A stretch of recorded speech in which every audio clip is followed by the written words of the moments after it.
შეერთებულმა შტატებმა ირანის ბირთვულ ობიექტებზე მოულოდნელი და დამანგრეველი თავდასხმა განახორციელა.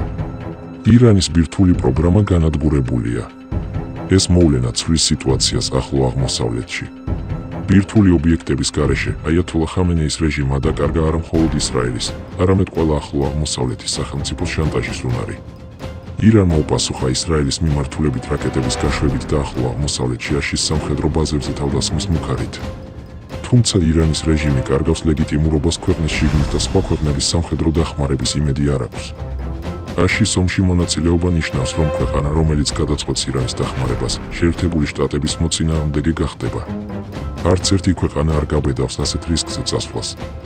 პრეზიდენტმა დონალდ ტრამპმა აღადგინა შეერთებული შტატების, როგორც მსოფლიოში ყველაზე ძლიერი სამხედრო ძალის ავტორიტეტი. ეს ავტორიტეტი შეირყა ავღანეთიდან ამერიკული ჯარების წარუმატებელი გაყვანის შემდეგ. უკრაინაში ომის დაწყება, ჰამასის თავდასხმა ისრაელზე, ჰუსიტების მიერ გემების დაბომბვა, ეს და სხვა მოვლენები გამოწვეულია აშის დასუსტებით საერთაშორისო ასპარეზზე. ტრამპმა აღადგინა ამერიკის, როგორც მსოფლიო ლიდერის როლი. ამერიკის წარმატებული სამხედრო ოპერაცია ასევე იქნება ტრამპის კოზირი ჩინეთთან დაპირისპირებაში. ჩინეთი ახლო აღმოსავლეთში მნიშვნელოვან მოკავშირეს კარგავს და ნაკლებად სავარაუდოა, რომ ტაივანის წინააღმდეგ სამხედრო ოპერაციას გადაწყვეტს. ირანი ჩინეთის ერთი სარტყელი, ერთი გზის პროექტში მნიშვნელოვანი მონაწილე იყო. ირანში რეჟიმის სავარაუდო ცვლილება ტრამპს სავაჭრო ომში ჩინეთს ზეწოლის ახალ ინსტრუმენტს აძლევს.